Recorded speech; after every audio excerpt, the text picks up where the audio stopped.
दोस्तों, आपके सवाल में सिर्फ और सिर्फ बात आपकी होती है। दोस्तों सोचिए कि आज से 5 से 10 साल पहले अगर कोई आपसे ये कहता कि क्या जम्मू कश्मीर की से आफ्स्पा यानी arm forces special power act हट सकता है, या कोई आपसे कहता कि जम्मू कश्मीर में क्या शांति व्यवस्था स्थापित हो सकती है, आपका जवाब होता दोस्तों क्या होता? आपका जवाब यही होता कि इम्पॉसिबल है और हो ही नहीं सकता, ये आप सोचते हैं। मगर आज दोस्तों ये संभव है, और तभी दोस्तों आज देश के गृह मंत्री अमित शाह जी ने बड़ी बात कही। उन्होंने कहा कि चुनाव के बाद सरकार विचार करेगी कि जम्मू कश्मीर से आफ्स्पा हटाया जाए। उन्होंने कहा कि धीरे धीरे सरकार जम्मू कश्मीर की सुरक्षा की जिम्मेदारी जम्मू कश्मीर की पुलिस को पूर्ण रूप से देने का प्रयास करेगी और ट्रूप्स को धीरे धीरे बैरक्स की तरफ भेज दिया जाएगा। और इसका एक दोस्तों जो ये निकाला जा रहा है वो क्लियरली ये निकाला जा रहा है कि एक मास्टर प्लान सरकार का क्या तैयार हो चुका है। दोस्तों, जिस बात को कुछ साल पहले तक हम में से कोई भी नहीं सोच सकता था, आज उसी बात पर विचार हो रहा है और आपके मन में भी सवाल उठ रहा होगा, और ये जायज सवाल है कि ऐसा क्यों हो रहा है। क्या जम्मू कश्मीर के हालत पहले से बेहतर हो चुके हैं? मैं आपको बताना चाहता हूं, हाँ, आर्टिकल 370 हटने के बाद हालात जम्मू कश्मीर के वाकई बेहतर हो चुके हैं और अब इस पर विचार किया जा रहा है कि आफ्स्पा भी हटना चाहिए। दोस्तों, जम्मू कश्मीर में पहले जहां हर रोज पत्थरबाजी सुरक्षा कर्मियों पर एक आम बात थी, वो आज गायब है। स्टोन पेंटिंग के इंसिडेंट्स अब शून्य हो चुके हैं। दोस्तों, पहले जम्मू कश्मीर में जब हर दूसरे दिन आतंकी हमला होता था, आज वहीं न्यूनतम तक की स्थिति पहुंच गई है। जहां पहले यूपीए के समय 1000 से ज्यादा आतंकवादी घटनाएं हम देखा करते थे जम्मू कश्मीर के अंदर, वो 2018 में घट के 200 तक चली गई और आज 18 मामलों तक सीमित हो चुकी है और यह आंकड़ा धीरे धीरे नीचे ही जा रहा है। दोस्तों, जहां पहले जम्मू कश्मीर में कोई कंपनी निवेश करने के पहले 3 बार सोचती थी, एक साल में सिर्फ 100-200 करोड़ का निवेश होता था, आज जम्मू कश्मीर के अंदर 2023 का इकोनॉमिक सर्वे का डेटा है कि 2000 करोड़ से ज्यादा का निवेश हुआ है। ये मैं नहीं कह रहा हूं, ये इकोनॉमिक सर्वे का डेटा कह रहा है दोस्तों। इतना ही नहीं दोस्तों, कई आतंकी संगठन पूर्ण रूप से बैन जम्मू कश्मीर के अंदर हो चुके हैं। Jammu Kashmir national front, the Muslim conference सुमजी फैक्शन और Muslim conference Bhatt faction, Jammu and Kashmir people's freedom league, तहरीके हुर्रियत, जहां पहले ही आतंकवादी संगठन घुमा करते थे, आज ये बैन है। जहां पहले एक साल में कुछ 1000 इंफ्रास्ट्रक्चर के प्रोजेक्ट्स ही लगा करते थे दोस्तों, वहीं 2023 में 90,000 से ज्यादा की कीमत, करोड़ की कीमत के इंफ्रास्ट्रक्चर के प्रोजेक्ट्स लगे हैं। जहां पहले वाल्मीकि समाज के लोग जम्मू कश्मीर में अपने अधिकार से वंचित थे, वहीं आज उनको सारे अधिकार मिल रहे हैं दोस्तों। पहले आम कश्मीरियों में भारत के खिलाफ नफरत फैलाई जाती थी, सेपरेटिस्ट अलगाववाद की बात की जाती थी, आज पाकिस्तान परस्ती की कोई बात नहीं करता, कोई इसकी दुकान नहीं चलाता दोस्तों। आज जम्मू कश्मीर के अंदर लाल चौक पे तिरंगा लहरा रहा है और यही नया जम्मू कश्मीर है जिसकी बात होम मिनिस्टर अमित शाह ने करी थी और इसीलिए अब सरकार विचार कर रही है, गृह मंत्री ने एक मास्टर प्लान बना लिया है कि अब जम्मू कश्मीर से आफ्स्पा हटाने की तैयारी में है सरकार। क्या है जम्मू कश्मीर की सुरक्षा व्यवस्था की ग्राउंड जीरो सिचुएशन, ये आपका सवाल था, इसका जवाब हम देंगे। एक स्पेशल रिपोर्ट देखिए। ये वो नया जम्मू कश्मीर है जिसका इंतजार हम सभी को कई दशकों से था। जम्मू कश्मीर में मोदी सरकार जल्द ही एक और मास्टर स्ट्रोक चलने वाली है, जिसके जरिए जम्मू कश्मीर में एक और नया बदलाव आ सकता है। 2019 में जम्मू कश्मीर से आर्टिकल 370 हटाने के बाद अब जल्द ही यहां से आफ्स्पा यानी armed force special powers act भी हटाने पर विचार किया जा रहा है। और जम्मू कश्मीर की सुरक्षा की जिम्मेदारी लोकल पुलिस के हाथों में होगी। इस बात के संकेत खुद केंद्रीय गृह मंत्री अमित शाह ने दिए हैं। एक इंटरव्यू के दौरान जम्मू कश्मीर में तैनात स्पेशल फोर्स को वापस भेजने का सवाल पूछे जाने पर अमित शाह ने कहा कि इस पर हम जरूर विचार करेंगे। जम्मू कश्मीर में स्थिति सामान्य हो रही है और बहुत जल्द इस पर विचार किया जाएगा। चुनाव के बाद निश्चित तौर से इस पर एक्शन प्लान बनाएंगे और जम्मू कश्मीर पुलिस के हवाले ही सूबे की कानून व्यवस्था होगी। धीरे धीरे ट्रूप्स बैरक में जाएंगे। ये हमारा डिजाइन बना हुआ है। हमने 7 साल का एक ब्लूप्रिंट तैयार किया है। हम जम्मू कश्मीर पुलिस को मजबूत बना रहे हैं। जम्मू कश्मीर पुलिस अब अपने पैरों पर खड़ी है। जितनी भी मुठभेड़ हुई है अब ये ज्यादातर जम्मू कश्मीर पुलिस करती है। सेंटर फोर्स बस सपोर्ट के लिए जाती है। इंटरव्यू के दौरान अमित शाह ने जम्मू कश्मीर की पिछली सरकारों पर सूबे की पुलिस पर भरोसा नहीं जताने का भी आरोप लगाया और कहा कि पहले लोकल पुलिस पर भरोसा नहीं किया जाता था, मगर अब जम्मू कश्मीर पुलिस फ्रंट पर है। अफस्पा हटाने पर केंद्रीय गृह मंत्री के बयान का जम्मू कश्मीर के पूर्व डीजीपी एसपी वैद ने भी स्वागत किया है। जो 317 हटने के बाद हालात में बेहतरी आई है मोदी गवर्नमेंट की नो नॉनसेंस पॉलिसी के बाद, उस इम्प्रूवमेंट को मद्देनजर रखते हुए तो ये अच्छी मूव है। अब ये जान लीजिए कि आखिर अफस्पा होता क्या है। अफस्पा यानी armed forces special powers act 11 सितंबर 1958 को संसद की मंजूरी से बना था। अफस्पा सबसे पहले पूर्वोत्तर के राज्यों में लगाया गया था। 1958 से ही पूर्वोत्तर के असम, नागालैंड, मणिपुर और अरुणाचल प्रदेश में अफस्पा लागू है, जबकि 1990 से जम्मू कश्मीर में अफस्पा लागू किया गया। 90 के दशक में जम्मू कश्मीर में आतंकी घटनाएं बढ़ने पर अफस्पा लागू किया गया था, मगर मोदी सरकार के 10 साल के कार्यकाल में सुरक्षा बलों ने आतंकवादियों पर काफी हद तक लगाम लगा दिया है। यही वजह है कि केंद्र सरकार अब सूबे से अफस्पा हटाने की सोच रही है। स्पेशल पावर्स एक्ट तब जरूरत पड़ती थी जब यहाँ पर आतंकवाद था। अब उसमें काफी कमी आई है। जम्मू कश्मीर तेजी के साथ आगे बढ़ रहा है और अब भविष्य में वो समय आ जाएगा जब AFSPA को हटा दिया जाए। दरअसल अफस्पा देश के अशांत क्षेत्रों में लागू किया जाता है। इसके तहत सुरक्षा बल बिना वारंट के किसी को भी गिरफ्तार कर सकते हैं। जरूरत पड़ने पर बल प्रयोग भी किया जा सकता है। अशांत क्षेत्र कौन कौन से हैं, ये केंद्र सरकार के द्वारा तय किया जाता है। आपको बता दें कि जम्मू कश्मीर में पिछले 33 साल से अफस्पा लागू है। अगर केंद्र सरकार इसे हटाने का फैसला करती है तो करीब 3 दशक बाद जम्मू कश्मीर से स्पेशल फोर्सेस की विदाई हो जाएगी। खालिद हुसैन, जी मीडिया, श्रीनगर।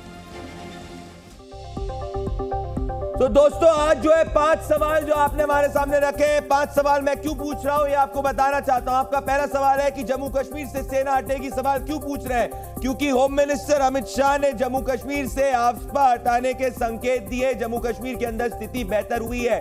दूसरा सवाल जो हम इस वक्त जो आपने हमसे पूछा है, जो इसका जवाब हम दे रहे हैं कि भाई उत्तर प्रदेश के अंदर क्या मुस्लिम वोट बढ़ जाएगा, इसका सवाल ये हम लोग क्यों पूछ रहे हैं, जिसको इसका सवाल इसीलिए पूछा जा रहा है क्योंकि मुरादाबाद और रामपुर की सीटों पे समाजवादी पार्टी की कलह सामने आई है। दोनों के अंदर जो है बंटवारा देखने को मिला है। तीसरी बात जो यहाँ पे पूछी जा रही है वो हम पूछ रहे हैं कि भारतीय जनता पार्टी से नहीं, क्या खुद से इंडिया गठबंधन लड़ रहा है। दोस्तों ये सवाल इसीलिए पूछा जा रहा है क्योंकि महाराष्ट्र से बिहार तक यहाँ पे गठबंधन के अंदर फूट देखने को मिली है, तो इसीलिए पूछा जा रहा है। चौथा सवाल जो पूछ रहे हैं कि क्या कंगना रनावत के खिलाफ कांग्रेस पार्टी को उम्मीदवार नहीं मिल रहा है, क्योंकि आज ये खबर आ रही है कि कांग्रेस अभी तक मंडी के अंदर उम्मीदवार नहीं ढूंढ रही है। इसका भी जवाब आज आपको मिल जाएगा, एनालिसिस हम करेंगे।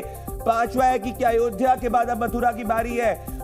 योगी आदित्यनाथ चीफ मिनिस्टर उत्तर प्रदेश के, उन्होंने ये बयान क्यों दिया है, इसको भी हम पूरी तरीके से एनालाइज करने की कोशिश करेंगे। पर सबसे पहले होम मिनिस्टर अमित शाह ने अफस्पा पर बड़ी बात क्या कही है। उन्होंने ये कहा है कि इस पर जरूरी विचार किया जाएगा। जम्मू कश्मीर की स्थिति सामान्य हो रही है। हमने आपको डेटा पॉइंट मैंने आपको बताया था कैसे आतंकी घटनाएं कम होती जा रही हैं। बड़ी बात होम मिनिस्टर अमित शाह ने कही थी, इसीलिए आज इसका जवाब लेने की कोशिश करेंगे हम। दूसरी बात उन्होंने कही कि बहुत जल्द इस पर विचार किया जाएगा, चुनाव के बाद निश्चित तौर पे इस पर एक्शन लिया जाएगा। तो होम मिनिस्टर अमित शाह ने कहा है कि चुनाव के बाद ये विचार किया जाएगा कि क्या अफस्पा हटनी चाहिए कि नहीं हटनी चाहिए। ये बड़ी बात होम मिनिस्टर अमित शाह ने कही है। तो इसीलिए आज हम समझने की कोशिश करेंगे कि ऐसी बात उन्होंने क्यों कही है कि जम्मू कश्मीर पुलिस के हाथों में पूर्ण रूप से कानून व्यवस्था देने की बात की जा रही है और जो सेना है उसको वापस बैरक्स के अंदर दिया जाएगा। मतलब in essence home minister Amit Shah ये कह रहे हैं कि जम्मू कश्मीर की जो स्थिति है वो पूर्ण रूप से नॉर्मैलिटी की तरफ आ रही है। दोस्तों ये बहुत बड़ी बात है, ये क्लियरली दिखाता है कि जम्मू कश्मीर की जो सिक्योरिटी सिचुएशन है वो पहले से कितनी बेहतर हुई है। तो इसको समझने के लिए हमको समझना होगा, इसको होम मिनिस्टर अमित शाह ने कहा है पूरी तरीके से ब्लूप्रिंट जो तैयार हुआ है, इसको क्यों कहा है इसको हम समझेंगे और इसको हम समझना चाहते हैं और इसके पीछे का जो पूरा का पूरा कॉन्सेप्ट है ये हम जानने की कोशिश करेंगे कि होम मिनिस्टर अमित शाह ने ये जो बात कही है वो क्यों कही है। तो इस वक्त अगर आप देखेंगे कि ये होम मिनिस्टर अमित शाह ने बड़ी बात यहाँ पे कही है कि क्यों कही है, इसको समझने की हम कोशिश करेंगे। तो अब हम इसको समझने की कोशिश करते हैं दोस्तों कि ऐसा क्यों कहा है और ये मैं आपको बताना चाहता हूं और इसमें एक तारीख जो है वो बहुत इंपॉर्टेंट है। पूरे सब आंसर्स इसी तारीख में है और वो तारीख है दोस्तों होम मिनिस्टर अमित शाह ने क्यों कहा है, क्योंकि इस तारीख के बाद में जम्मू कश्मीर के अंदर पूरी तरीके से सिक्योरिटी स्थिति जो है वो बेहतर हुई है। ये तारीख है दोस्तों 5 अगस्त 2019।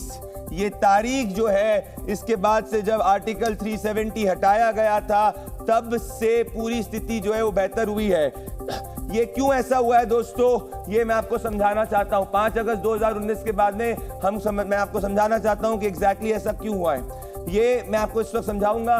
पर इसके पहले सुनिए कि इस पे जम्मू कश्मीर के जो नेता हैं वो जम्मू कश्मीर के नेता क्या कह रहे हैं। होम मिनिस्टर के बयान के बाद में जम्मू कश्मीर के हर पॉलिटिकल पार्टी रिएक्ट कर रही है और इस पे अनुराग ठाकुर ने भी अपना स्टेटमेंट दिया है, क्योंकि अगर ऐसा हो जाएगा दोस्तों तो जो इम्पॉसिबल है उसको ये सरकार पॉसिबल करेगी। सुनिए जम्मू कश्मीर में वैली में नेता कैसे रिएक्ट कर रहे हैं। इंतजार किस चीज का, पहले ही कर देना था।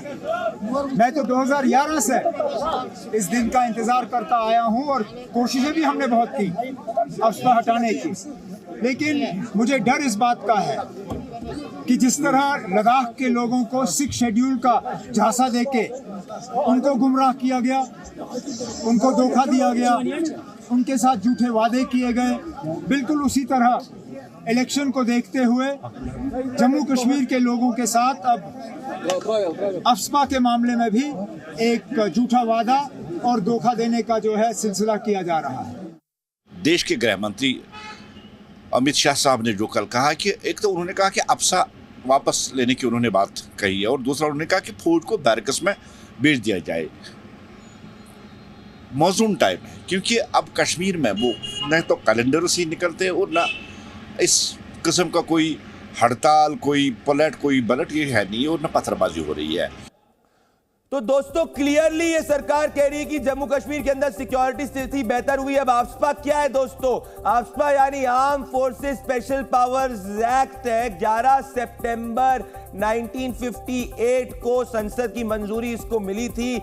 इसको सबसे पहले पूर्वोत्तर के राज्यों के अंदर लागू किया गया था। असम, नागालैंड, मणिपुर, अरुणाचल में लागू किया गया था। 1990 में ये जम्मू कश्मीर में आफ्सपा लागू हुआ। तो इस सरकार की खास बात यह है दोस्तों कि हर जगह से जहां से आफ्सपा हटाने की बात हो रही है सरकार कर रही है। अब ये आफ्सपा जो है दोस्तों वो देश के अशांत क्षेत्रों में लागू किया जाता है। यहां पे सुरक्षा बल को बिना वारंट के गिरफ्तारी के भी अधिकार होते हैं, जरूरत पड़ने पर बल प्रयोग भी किया जाता है। तो इसमें क्योंकि आर्मी इंटरनल सिचुएशन के अंदर हैंडल कर रही है तो आर्मी को स्पेशल पावर्स देना जरूरी है दोस्तों, क्योंकि आर्मी का जो बेसिक काम होता है वो अग्रेसर यानी एक्सटर्नल एनिमी के खिलाफ एक्ट करना होता है। तो ये पूरी की पूरी जो गणित है इसकी एसेंस यही है दोस्तों कि आर्मी को स्पेशल पावर्स देने की बात है और अगर स्पेशल पावर्स हटाने की बात हो रही तो क्लियरली इंडिकेशन है कि arm forces special powers act अगर हट रहा है तो इसका क्लियर इंडिकेशन है कि जम्मू कश्मीर के अंदर सिक्योरिटी सिचुएशन बेहतर हो रही है। इस पे मेरे साथ में एसपी वैद जी जुड़ रहे हैं, जम्मू कश्मीर पुलिस के पूर्व डीजीपी रह चुके हैं। एसपी वैद जी,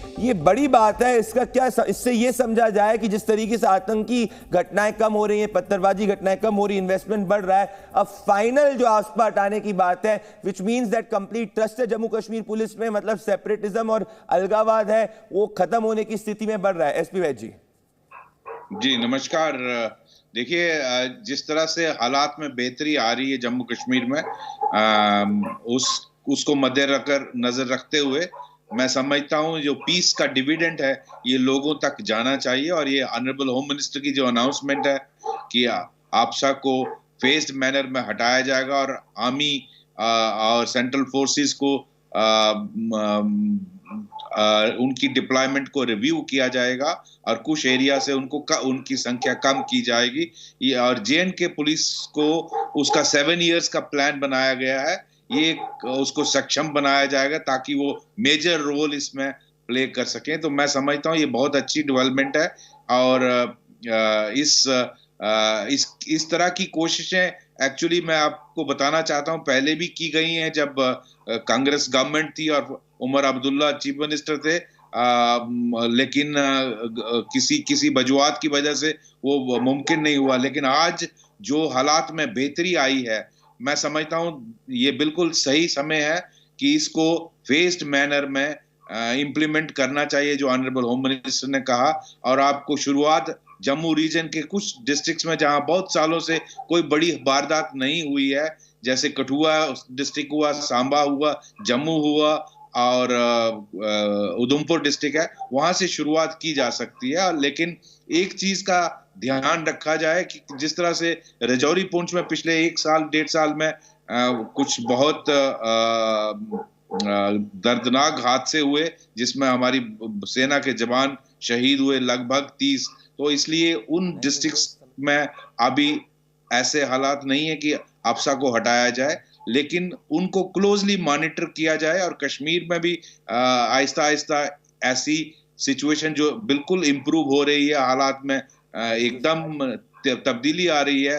वहां आज जहां वहां हर दिन बंद हुआ करते थे, हड़तालें हुआ करती थी, पत्थरबाजी हुआ करती थी, टेररिस्ट इंसिडेंट होते थे, आज वहां बिल्कुल नॉर्मल सी है। वहां का यूथ भारत का एक हिस्सा बनना चाहता है और आज वहां एकदम अमन है और लोग वहां आप जो जी एसपी वैद जी, आपने कंप्लीटली सिक्योरिटी सिचुएशन को ग्राउंड जीरो से समझा। मेरे साथ में जुड़े बहुत बहुत धन्यवाद दोस्तों। तो बड़ी बात 5 क्या होम मिनिस्टर अमित शाह ने कही है, मैं आपको समझाना चाहता हूं। होम मिनिस्टर अमित शाह ने हाउस आने के बाद और 5 बड़ी बात कही। उन्होंने कहा है कि नरेंद्र मोदी की सरकार कार्यकाल के अंदर आतंकवाद घटा है। दूसरी बड़ी बात उन्होंने कही है कि आतंकवाद से जुड़े 12 संगठन बैन किए गए। तो शुरुआत मैंने आपको बताया था किस तरीके से आतंकवादी घटनाएं कम हुई हैं, क्योंकि जितनी भी टेरर एक्टिविटीज होती है ये जो छोटे छोटे आतंकी संगठन है उसके द्वारा फ्रंट की जाती थी, जिसको अब सरकार ने बैन कर दिया है। तीसरी उन्होंने बड़ी बात कही है कि अब जो है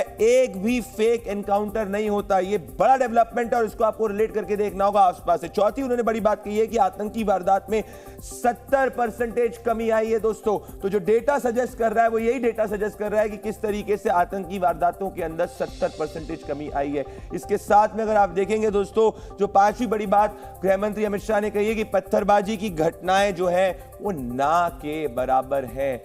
अब जो है दोस्तों जम्मू कश्मीर में किस तरीके के बदलाव हुए हैं, क्या बड़े बदलाव हुए हैं, ये हमको समझने की जरूरत है कि क्या स्थिति है, ये मैं आपको बताना चाहता हूं। तो अगर आप 2018 और 23 के बीच का फर्क मैं दिखाना चाहता हूं। 2018 के अंदर 228 आतंकी वारदातें होती थी, अब जो है वो सिर्फ और सिर्फ 44 है दोस्तों।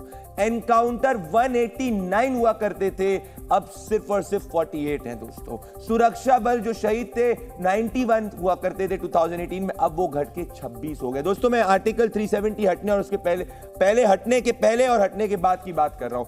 आम नागरिकों की मौत 2018 में 55 साल में अब जो है वो सिर्फ 13 हो गई है। पत्थरबाजी के इंसिडेंट्स 1220 एक समय में जम्मू कश्मीर में हुआ करते थे, अब जो है वो 0 हो चुके हैं दोस्तों। धरना प्रदर्शन, सेपरेटिस्ट प्रदर्शन 52 हुआ करते थे, अब 0 हो चुके हैं दोस्तों। और ये सब का सब जो डेटा है ये मिनिस्ट्री ऑफ होम अफेयर्स से लिया गया दोस्तों। आगे बढ़ते, अगर निवेश की मैं बात करना चाहूं, निवेश की स्थिति क्या है दोस्तों। 2019-20 के अंदर 296 करोड़ रुपए का निवेश जम्मू कश्मीर वैली के अंदर हुआ था। 2020-21 के अंदर ये बढ़ के 417 करोड़ हुआ है दोस्तों। 2021-22 में और बढ़ के ये लगभग 376 करोड़ हुआ है। और 2022-23 में 2100 करोड़ से ज्यादा का निवेश हुआ है, वो और 2023-24 में बढ़ा है और 2417 करोड़ रुपए का दोस्तों निवेश हुआ है। ये बड़ा बात है। अब अगर मैं जीडीपी की बात करूं तो अगर इसको भी आप ध्यान से देखने की कोशिश करेंगे कि 2019-20 में लगभग 1,13,000 करोड़ की जो है वो जीडीपी थी। 2020-21 में बढ़ के ये 1 लाख अराउंड उसी के अराउंड रही, 1,12,000 करोड़ के अराउंड हुई और 2021-22 में ये 1,21,000 करोड़ तक पहुंच गई और फिर 2022-23 में ये और बढ़ गई और 1,31,000 करोड़ की हो गई। दोस्तों ये बढ़िया है। अब मैं आपको बताना चाहता हूं 2 तस्वीरें दोस्तों। एक तरफ अगर आपको याद होगा आर्टिकल 370 हटने के पहले जम्मू कश्मीर के अंदर पत्थरबाजी की इंसिडेंट आम बात थी, ये कॉमन बात थी कि वहां पे युवा जो है वो पाकिस्तान का एजेंडा चलाते थे, उनको फंड किया जाता था और इसमें जाकर पत्थरबाजी की घटनाएं इतनी सारी होती थी, आपको अच्छी तरीके से याद है। और आज जम्मू कश्मीर के अंदर लाल चौक पे तिरंगा फहराया जा रहा है। तो ये दोनों के बीच की स्थिति है और इसी कारण होम मिनिस्टर अमित शाह ने कहा है कि अब वापस हटाने की बात है क्योंकि जम्मू कश्मीर सामान्य नॉर्मैलिटी की तरफ बढ़ रहा है। अब जो दूसरा आपका सवाल था वो मैं आपको चीज देना चाहता हूं। आपने दूसरा सवाल दोस्तों ये पूछा था, वो यही आपने पूछा था कि समाजवादी पार्टी में दोस्तों 2 फूट हो चुकी है, क्या उसके कारण मुस्लिम वोट बढ़ जाएगा? क्योंकि मुरादाबाद रामपुर की सीट पर समाजवादी पार्टी में कलह सामने आ रही है। ऐसा कैसे हो रहा है, क्यों हो रहा है दोस्तों, इस पे एक एक्सक्लूसिव रिपोर्ट देखिए। पहले चरण के नामांकन का आखिरी दिन, आखिरी वक्त और उसी अहम वक्त पर समाजवादी पार्टी 2 सीटों पर फंस गई। पार्टी नेताओं में खींचतान, बगावत और दांव-पेच का हाई वोल्टेज ड्रामा दिखा। एक सीट पर 2 उम्मीदवार सामने आए और पार्टी के लिए असहज हालात पैदा कर दिए। सबसे पहले मुरादाबाद सीट पर पार्टी की अंदरूनी लड़ाई उभर कर सामने आई। यहां से पार्टी ने मौजूदा सांसद एसटी हसन को चुनाव मैदान में उतारने का ऐलान किया था, लेकिन रुचि वीरा ने यहां से नामांकन दाखिल कर दिया।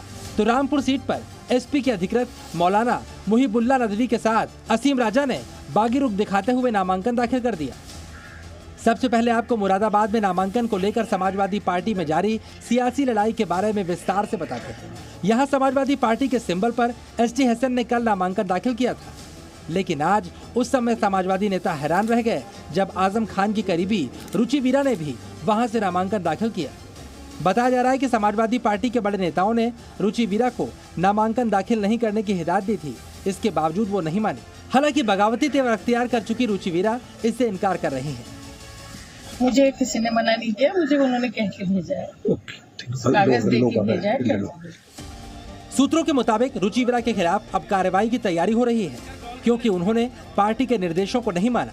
लेकिन समाजवादी पार्टी की टेंशन यहीं पर खत्म होती नहीं दिख रही। सूत्रों का दावा है कि पार्टी में मचे घमासान से खफा एसटी हसन ने पार्टी का सिंबल वापस कर निर्दलीय चुनाव मैदान में उतरने की तैयारी कर ली है। हालांकि मीडिया से बातचीत में उनका रुख कुछ अलग ही दिखा। कुछ सोच समझ के उन्होंने कोई ऐसा कदम उठाया होगा, पर अभी कोई ये तो है नहीं कि 30 तारीख तक के वो मैं नहीं लड़ूंगा। अगर पार्टी आप चाहेगी तो अभी भी वो लड़ सकते हो। अब आपको रामपुर में समाजवादी पार्टी में छिड़े सियासी रण से जुड़ी खबर बताते हैं। पार्टी ने अपने नेता आजम खान के गढ़ में बड़ा चुनावी दांव चलते हुए मौलाना मुजीबुल्लाह नदवी को मैदान में उतारा, लेकिन नदवी की उम्मीदवारी का स्थानीय पार्टी नेता विरोध कर रहे हैं। आजम खान और उनके समर्थकों ने तो चुनाव बहिष्कार का ऐलान तक कर दिया। विरोध की लपटें तब और ज्यादा तेज हो गईं, जब यहां से भी आजम खान के करीबी असीम राजा ने विरोध का बिगुल फूंकते हुए नामांकन दाखिल कर दिया।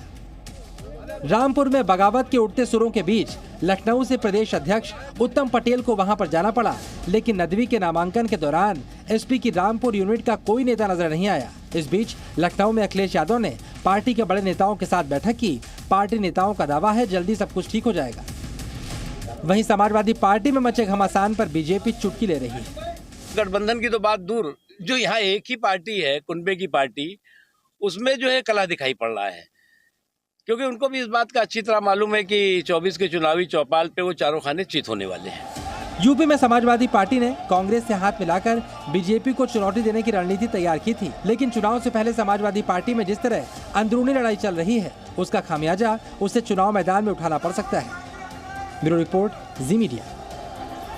तो दोस्तों यहाँ अगर आप देखेंगे ये समाजवादी पार्टी का गढ़ हुआ करता था और इस गढ़ की सीटों के अंदर स्थिति ये है कि यहाँ पे समाजवादी पार्टी के अंदर दो भाग देखने को मिले। अब इससे मुस्लिम वोट पे क्या फर्क पड़ेगा, क्योंकि समाजवादी पार्टी को अगर उत्तर प्रदेश के अंदर कुछ भी सीट लानी है तो उसके लिए जरूरी मुस्लिम वोट है। इसके बारे में आपको बताऊंगा तो किस तरीके से जो मुस्लिम वोट है वो इंपॉर्टेंट है दोस्तों, ये बताना चाहता हूं। तो अगर आप रामपुर देखेंगे तो रामपुर के अंदर जो स्थिति है वो ये क्रॉस आएगी कि 2009 में यहां पे समाजवादी पार्टी जीती थी, तब मुस्लिम वोट जो था वो 38% मुस्लिम वोट था और तब जो है रनर अप कांग्रेस थी। तो यहां पे आप देखेंगे कि मेजॉरिटी मुस्लिम वोट जो है वो समाजवादी पार्टी को मिला था। 2014 के अंदर भारतीय जनता पार्टी जो है वो यहां पे विनर थी, क्योंकि मुस्लिम वोट यहां स्प्लिट हो गया था, क्योंकि बसपा और सपा जो है वो आपस में एक दूसरे के खिलाफ अलग लड़े थे, अलायंस नहीं था और यहां पे बीजेपी आई थी।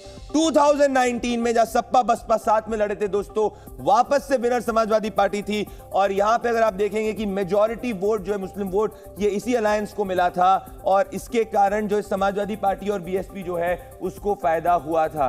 तो बड़ी बात यही है दोस्तों कि यहां डेवलपमेंट क्या है, यहां डेवलपमेंट यही है कि जब मुस्लिम वोट एकजुट होता है तो रामपुर की सीट समाजवादी पार्टी है उसके अलायंस के खेमे में जाती है।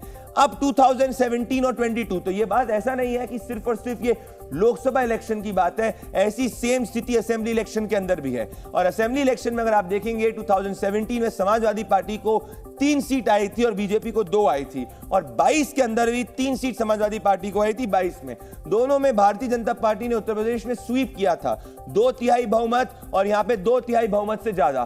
तो यहां पे इसीलिए चिंता है कि क्या मुस्लिम वोट बढ़ सकता है। अब वैसी बात करी जाएगी उत्तर प्रदेश में मुरादाबाद की दोस्तों, यहां भी अगर आप देखेंगे लगभग 40% के अराउंड मुस्लिम वोट आता है। 9 में यहां कांग्रेस पार्टी जीती थी, 28% जो मुस्लिम वोट आता है, इसमें परसेंटेज ऑफ वोट जो 28% का वो यहां पे कांग्रेस पार्टी को मेजॉरिटी मिला था। तो यहां आप देखेंगे 9 के अंदर कांग्रेस पार्टी जो है वो विनर थी। 2014 के अंदर भारतीय जनता पार्टी का वोट शेयर आया था 43% और भारतीय जनता पार्टी यहां जीती थी। तो यहां पे मेन बात यह है कि जो 28% मुस्लिम वोट है वो अगर 28% मुस्लिम वोट मेजॉरिटी एक पार्टी को पड़ जाता है तो वो जीतती है। यहां सपा बसपा अलायंस में नहीं थे, कांग्रेस वीक थी, तो बीजेपी यहां पे जीती और उसका वोट शेयर 43% आया, क्योंकि ये जो वोट है ये बढ़ गया था। 2019 के अंदर दोस्तों समाजवादी पार्टी वापस से जीती थी, क्योंकि वहां पे 2019 में सपा बसपा का अलायंस नहीं हुआ था। तो यहां की लॉजिक यही है कि जहां कोई मुस्लिम वोट 28% एकजुट होता है तो सपा या नॉन बीजेपी अलायंस को फायदा होता है। तो यही स्थिति अगर आप देखेंगे असेंबली इलेक्शंस के अंदर भी थी। 2017 से 22 में ज्यादा मुस्लिम वोट समाजवादी पार्टी को पड़ा, यहां बसपा जो है वो कुछ वोट लेके चली गई थी, तो इसीलिए 2 सीट समाजवादी पार्टी को आई और 2022 में 3 आई। तो इसीलिए रामपुर और मुरादाबाद जो है वो काफी ज्यादा इंपॉर्टेंट यहां पे है। सो ओवरऑल मतलब इसकी गणित यही है दोस्तों कि रामपुर और मुरादाबाद से अलायंस को यह डर है कि ऐसा ना हो कि जो मुस्लिम वोट है वो स्प्लिट हो जाए, क्योंकि अगर इन दोनों जगहों पे मुस्लिम वोट स्प्लिट होगा तो ये उत्तर प्रदेश की बाकी सीटों पे भी इसका इशू आ सकता है। तीसरा सवाल दोस्तों जो आपके टेलीविजन स्क्रीन पे था वो मैं यहीं पे दिखाना चाह रहा हूं कि क्या आपने जो पूछा था कि क्या भारतीय जनता पार्टी जो है वो से नहीं, अलायंस जो है गठबंधन वो खुद से ही लड़ रहा है, यही सवाल आज पूछा जा रहा है। क्योंकि महाराष्ट्र से बिहार तक दोस्तों यही बात हो रही है, महाराष्ट्र से बिहार तक कि क्या कि यहां पे वापस आपस में ही अलायंस के पार्टनर्स लड़ रहे हैं कि नहीं लड़ रहे हैं। अब इसमें देखते हैं कि हम क्यों ऐसा हो रहा है दोस्तों। ये स्थिति इसीलिए है क्योंकि महाराष्ट्र में अगर आप बात करेंगे कि यहां पे महाराष्ट्र के अंदर एनडीए के बजाय इंडिया अलायंस जो है वो आपस में ही लड़ रहा है। इंडिया अलायंस के गठबंधन में एक तरफ प्रकाश अंबेडकर ने सीटों का बंटवारा कर दिया है, दूसरी तरफ उद्धव ठाकरे ने सीटों का बंटवारा कर दिया है और ऐसी स्थिति बिहार के अंदर भी आ जाती है दोस्तों। अब मैं पहले बिहार की बात करना चाहता हूं क्योंकि बिहार के अंदर पप्पू यादव ने यह तक कह दिया है कि वो पूर्णिया की सीट को नहीं छोड़ेंगे, भले उनको कुछ भी छोड़ना पड़े। इसी के ऊपर मैं बात करना चाहता हूं कि इंडिया गठबंधन में खींचतान की खबर पूरी तरीके से आ चुकी। जो पूर्णिया की सीट है वो पूर्णिया की सीट की मैं बात करना चाहता हूं, जो इस वक्त आप अपने टेलीविजन स्क्रीन पर अब देखेंगे कि क्या एग्जैक्टली पूर्णिया में हो रहा है, ये मैं आपको बताना चाहता हूं। तो पूर्णिया पे अगर आप देखेंगे कि क्या पूर्णिया की स्थिति है दोस्तों, यही है। जो पप्पू यादव को आप देखेंगे, ये यहाँ पे पप्पू यादव कुछ समय पहले जुड़े थे और पप्पू यादव जो है यहाँ पे कांग्रेस पार्टी में जुड़े थे और और यहाँ पे अगर दोनों जब साथ में जुड़े थे और कांग्रेस पार्टी में वो आए थे और कांग्रेस पार्टी में आने के बाद पप्पू यादव जो है उन्होंने प्रेस कॉन्फ्रेंस करी और आज वो कह रहे हैं कि पूर्णिया की जनता के दिलों के अंदर वो है, वो दुनिया छोड़ देंगे पर पूर्णिया नहीं छोड़ेंगे। सो बड़ी बात यही है, कांग्रेस की विचारधारा मेरे लिए सर्वोपरि है। पूर्णिया की जनता खास तौर पर हर घर की माँ और बेटी पप्पू यादव को अपना भाई अपना बेटा बना चुका है, तो इसीलिए निर्णय कभी नहीं बदलता। और एक ही बार मैंने कह दिया है कि दुनिया छोड़ देंगे, पूर्णिया नहीं छोड़ेंगे। तो दोस्तों, एक तरफ पप्पू यादव पूर्णिया की सीट पर अपना दावा ठोक रहे हैं, वहीं आरजेडी ने पूर्णिया से भीमा भारती को टिकट दिया है और भीमा भारती पूर्णिया छोड़ने को तैयार ही नहीं है। तो भीमा भारती का ये दावा है दोस्तों कि भीमा भारती ने आरजेडी से नामांकन भरा है, आरजेडी के सिंबल पर उन्होंने नामांकन भरा है और 3 अप्रैल को वो आरजेडी के सिंबल से नामांकन फाइल करने वाली हैं। तो इस वक्त की स्थिति है, माननीय हमारे लालू प्रसाद जी जो हमारे पिता तुल हैं और एक पिता जो है एक बेटी को टिकट दे करके पूर्णिया भेजने का काम किया है। नॉमिनेशन 3 तारीख को हम करेंगे। तो पूर्णिया को दोस्तों बिहार की सीमांचल भी की राजधानी भी कहा जाता है। यहाँ पे जीत हार का समीकरण मुस्लिम यादव समीकरण के आधार पे होता है, क्योंकि पूर्णिया में सबसे ज्यादा आबादी मुस्लिम और यादव की है, जिस पर आरजेडी की पकड़ बहुत मजबूत मानी जा रही है। अगर आपको मैं बताऊं कि पूर्णिया जो है उसका समीकरण हमको समझने की जरूरत है, तो अगर अक्रॉस आप देखेंगे पूर्णिया का समीकरण क्या है, पूर्णिया का समीकरण अगर आप देखेंगे कि यहाँ पे हिंदू वोटर 60% है, मुस्लिम वोटर 40% है और यहाँ पे लगभग 5 लाख SC ST OBC आते हैं, 1,50,000 यादव हैं, 1,25,000 ब्राह्मण है, 1,25,000 राजपूत है और 7 लाख मुस्लिम वोट आता है। तो जहां ये मुस्लिम वोट पड़ता है उसी के हिसाब से स्थिति होती है। पर अगर यहाँ पे फूट है तो फिर आपको सोचना होगा कि क्या इंडिया अलायंस के लोग हैं ये पूर्णिया की सीट जीत पाएंगे। और ये बात सिर्फ अब बिहार की नहीं है, मैं महाराष्ट्र की भी बात कर रहा था, जहां महा विकास आघाड़ी के अंदर महाभारत हो चुकी है और यहां पे भी बंटवारे की खबर सामने आ रही है। इंडिया गठबंधन के अंदर तकरार बढ़ती जा रही है। जब शिवसेना उद्धव गुट ने 17 उम्मीदवारों के नाम पर ऐलान किया दोस्तों, इसी में मुंबई की 4 सीट भी शामिल है। उद्धव गुट की लिस्ट में अगर आप देखेंगे कि कांग्रेस के नेता संजय निरुपम का जब बड़ी बात आई, उन्होंने कहा कि कांग्रेस आलाकमान को सीधा उन्होंने चेतावनी दी और उन्होंने कहा कि वो जो है अपने रास्ते दूसरे भी कर सकते हैं। शिवसेना को इतना एक्सट्रीम स्टैंड नहीं लेना चाहिए, इससे कांग्रेस का जबरदस्त नुकसान है। और कांग्रेस के नेतृत्व का ध्यान आकर्षित करना चाहता हूं कि आप अभी भी इंटरवीन करिए, नहीं तो अलायंस तोड़िए। अगर पार्टी को बचाना है तो अलायंस तोड़िए और मैदान में उतरिए, लेकिन आप शिवसेना के साथ अलायंस करके अपने आप को हमेशा के लिए खत्म करने का जो फैसला कर रहे हैं वो बहुत ही आत्मघाती है पूरे कांग्रेस पार्टी के लिए। तो संजय निरुपम नाराज क्यों है, इसको समझने की आपको जरूरत है। संजय निरुपम दोस्तों नाराज इसीलिए है क्योंकि संजय निरुपम टिकट की मांग कर रहे थे। मुंबई उत्तर पश्चिम जो सीट है वहां से वो टिकट की मांग कर रहे थे। उद्धव ठाकरे के अनमोल कार्तिकर को ये टिकट दिया है। 2019 में यहाँ पे शिवसेना के प्रत्याशी की जीत हुई थी और 2009 के अंदर यहाँ पे संजय निरुपम ने जीत दर्ज करी थी। तो अगर आप देखेंगे 9 और 19 में यहाँ पे दोनों ये अलायंस तो हो गया है, पर क्योंकि दोनों के इंटरेस्ट जो है वो इंटरेस्ट साथ के नहीं है और दोनों के जो इंटरेस्ट हैं वो यूनाइटेड नहीं है दोस्तों, इसी के कारण यहां पे इतने तकरार हो रहा है। अब इस पे संजय निरुपम ने उद्धव ठाकरे के उम्मीदवार को क्या एग्जैक्टली कहा है, उन्होंने करप्शन तक के आरोप लगा दिए। जरा सुनिए एक बार। शिवसेना ने जो उम्मीदवार घोषित किया है उत्तर पश्चिम के लिए, उसके बारे में मैं भूमिका पहले से स्पष्ट कर चुका हूं। उस उम्मीदवार के ऊपर भ्रष्टाचार का आरोप है, ईडी के द्वारा छानबीन जारी है और ऐसे खिचड़ी चोर उम्मीदवार को शिवसेना ने हमारे सर पे थोपा है। हम इसका सरासर विरोध करते हैं। कम से कम मैं ऐसे खिचड़ी चोर उम्मीदवार के लिए काम नहीं करूंगा। दोस्तों, महा विकास आघाड़ी में महाभारत क्यों हो रही है, इसके पीछे का क्या क्या कारण है? इसके पीछे का कारण यही है कि सीट शेयरिंग को लेकर गठबंधन में घमासान हो रहा है, क्योंकि ये सभी लोग जो हैं इन सबके इंटरेस्ट, पॉलिटिकल इंटरेस्ट जो मिल नहीं पा रहे हैं। सबको पता है किसी और को सीट मिल जाएगी तो उनका राजनीतिक बेस कम हो जाएगा। उत्तर अमोल कार्तिकर शिवसेना उद्धव ठाकरे के कैंडिडेट हैं और ये जो अनमोल कार्तिकर हैं इनसे संजय निरुपम अग्री नहीं कर रहे हैं, क्योंकि वो सीट से चुनाव लड़ना चाहते हैं। तो बड़ी बात यही है कि यहाँ से चुनाव संजय निरुपम लड़ना चाहते हैं और इसी के कारण जो है ये यहाँ पे दोनों के बीच में तकरार देखने को मिल रही है। तो अपनी पार्टी की भड़क रहे हैं। उद्धव ठाकरे के सामने कांग्रेस ने कंप्लीटली सरेंडर किया है, ऐसा संजय निरुपम कह रहे हैं दोस्तों। तो ये बड़ी बात है। लोकसभा के पहले दोस्तों, लोकसभा के पहले जो अगर आप देखेंगे कि ये नेता बदलने का पाला जो है कंप्लीटली चल रहा है। तो यहाँ पे ये आम आदमी पार्टी के नेता हैं जो अब भारतीय जनता पार्टी पंजाब के अंदर जुड़ चुके हैं और इनकी भारतीय जनता पार्टी को एक बड़ा डेवलपमेंट हुआ है, क्योंकि जालंधर से सांसद है सुशील कुमार रिंकू, और सुशील कुमार रिंकू जो है वो जाखड़ जी यहाँ पे देख रहे हैं, उनके साथ जुड़े। सुनिए इन्होंने रिंकू जी ने क्या कहा, सुनिए एक बार। जालंधर के विकास के लिए, जालंधर की बेहतरी के लिए, जालंधर की तरक्की के लिए आज मैंने ये फैसला लिया है और हम जालंधर को मिलकर आगे बढ़ाएंगे।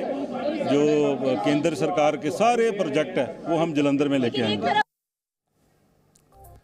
लुधियाना का क्या समीकरण है दोस्तों आम आदमी पार्टी के लिए? लुधियाना क्यों अहम है? क्योंकि 2014 में 2 लाख लगभग वोट जो है वो यहाँ पे अक्रॉस, इससे अगर आप देखेंगे 2 लाख वोट जो है यहाँ पे आम आदमी पार्टी को पड़े थे। 2017 में उसका खाता भी नहीं खुला था। 2019 के अंदर सिर्फ 2.53% वोट पड़े थे, क्योंकि कांग्रेस पार्टी को ज्यादा वोट पड़े थे। और फिर 22 में वापस से आम आदमी पार्टी ने वापसी करी थी, क्योंकि आम आदमी पार्टी की सरकार पंजाब में बनी थी और 9 में से 4 सीट उसने दर्ज करी थी। और 23 लोकसभा चुनाव के अंदर उपचुनाव जो हुआ था उसमें भी जीत दर्ज करी थी। तो आम आदमी पार्टी का यहाँ दबदबा रहा है 2022 के बाद से। इसीलिए यहाँ के अगर मेंबर ऑफ पार्लियामेंट जो उपचुनाव के अंदर जीते थे वो अगर बीजेपी के अंदर आते हैं तो आम आदमी पार्टी का जो बेस वोट है वो इफेक्ट हो सकता है। अब इसके साथ में जो आपने सवाल यही पूछा है कि क्या हिमाचल प्रदेश की मंडी लोकसभा सीट्स के जो है उससे उम्मीदवार कंगना रनावत के खिलाफ कांग्रेस को नहीं मिल रहा है? ऐसी हम बात क्यों कर रहे हैं? क्योंकि अभी तक कांग्रेस पार्टी ने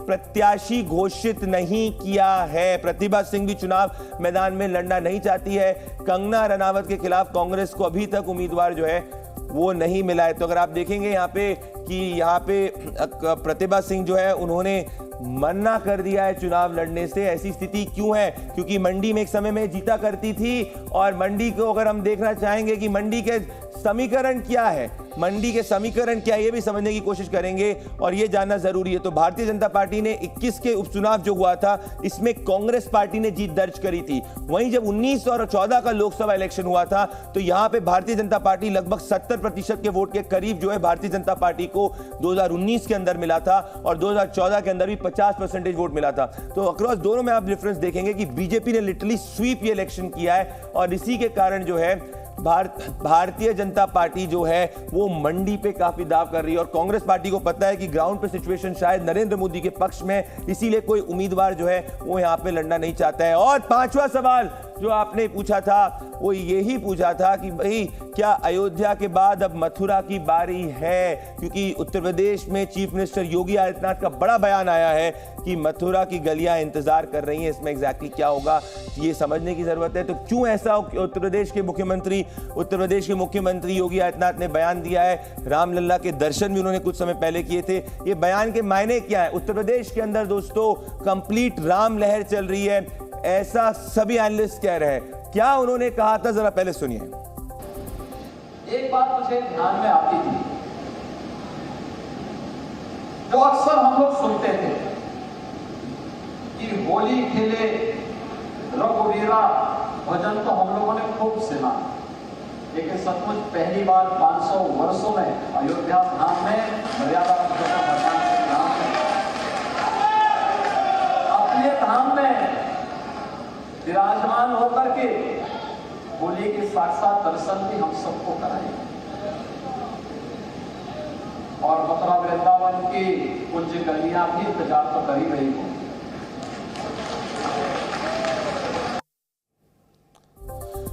तो दोस्तों, इसके पीछे के कारण क्या है? क्यों चीफ मिनिस्टर योगी आदित्यनाथ ने यह कहा है? क्योंकि उत्तर प्रदेश के अंदर राम लहर चल रही है और योगी आदित्यनाथ जी को पता है कि अगर उत्तर प्रदेश के अंदर हिंदू वोट एक तरफा चले जाएगा तो भारतीय जनता पार्टी 2014 का प्रदर्शन अपना दोहरा सकती है।